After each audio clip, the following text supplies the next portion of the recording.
The second part of this module is as follows. Suppose that you wanted to have a particular shell account exhibit the following behavior. The user logged in, then a particular program is automatically started. Maybe it's an accounts package, or maybe it's some third-party software like a database.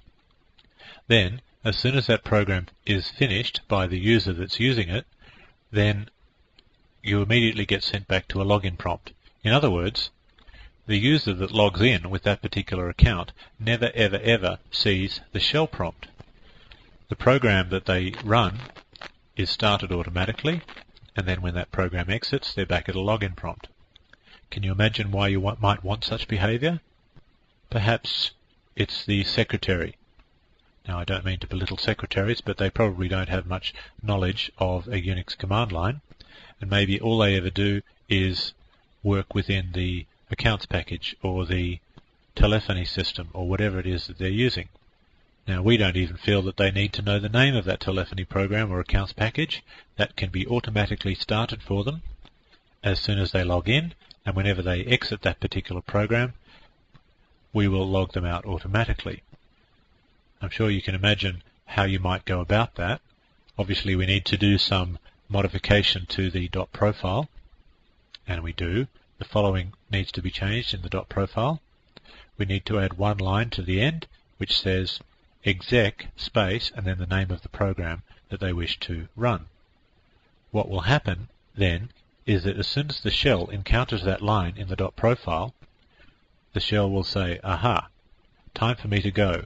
I'm going to now exit myself, and in place of me, I'm going to put this particular program. So at that point, the shell completely disappears, and the only program that's left running for that particular user is the program that you want to start. Now, obviously, the only way that you can ever then adjust the .profile to something else, maybe you want to turn that behavior off, is to log in using a different username, because the username that is in question here will be using an accounts package or something, and it's unlikely they'll be able to edit the .profile. So we'll need another user, perhaps the super user, or perhaps some other user who has permissions over that .profile to go and change it if necessary. I'm not going to demonstrate this to you because I actually don't have another username that I can use to log in with and change it back. Well, that's not true actually. I could set it up to exec a program like vi, and in vi I can actually create for myself a temporary shell, and in that temporary shell I can then go and modify the .profile and change it back. So yeah, why not? Let's have a go at that. So let's change my .profile now. I'm taking a bit of a risk, but I will do it. And right at the end, I'm going to change this line to be just vi by itself. Actually, I neglected to put exec at the beginning. Okay, it's there now. So theoretically, the next time I log in, it should automatically put me in vi, and as soon as I exit out of vi, I should be logged out of the system. Let's try that. So we'll try that, mvirtue, and then my password, and I'm immediately in vi. Now as soon as I exit vi,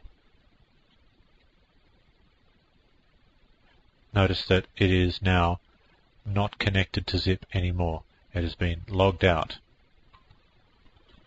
There are other ways of achieving the same goal, and that is you could, instead of putting the exec and then the program name at the end of the .profile, you could instead put the program name by itself without the exec followed by an exit. What that does is it will start the program, but the shell itself that started the program will remain running, and then as soon as that program finishes, the shell will then exit. This particular method uses a little more memory because the shell remains in memory the whole time. Alternatively, you could actually make that particular program, the database program or the telephony program or whatever, you could make that your shell. Obviously you need to have the permission to do that, or you need to speak to the system administrator in order to do that. Remember this from the first module of this chapter, how to change your shell. Well, you don't have to change it, obviously, to the bash or the Bourne shell or the C shell or the corn shell or whatever.